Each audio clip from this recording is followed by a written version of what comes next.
אז לכל חובבי הבריאות, אני רוצה להציג לכם את הפייבוריט שלי בעגלת הקפה החדשה שלנו, מלולה בגינה. אז יש לנו פה כריך טונה עם ביצה קשה, יש גם לחם דגנים טעים.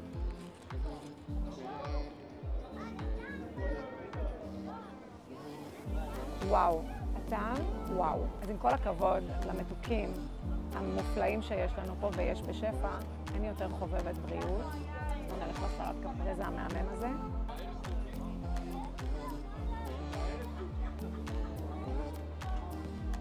מה יש לנו כאן? איזה רוטב? רוטב בלסמי, שמן זית בלסמי, גבינת פטה עיזים, מלא עגבניות טריות, חסה, מלפפון, טעים. יש לנו מספר סוגי מיצים, מיץ לימונדה קרה, הכל קר עם קרח, תפוזים סחוט, לימונדה סחוטה, תפוחים סחוט, קפה קר, טעים.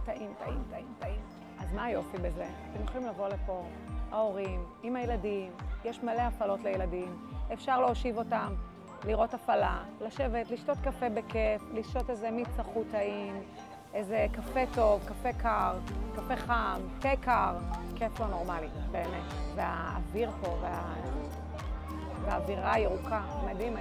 אז אני רוצה להזמין אתכם אלינו למלולה בגינה, בבן גוריון 78, בראשון לציון, מרכז העיר, גינה מהממת, תבואו, פתוח מ8 עד 8, כיף לא נורמלי.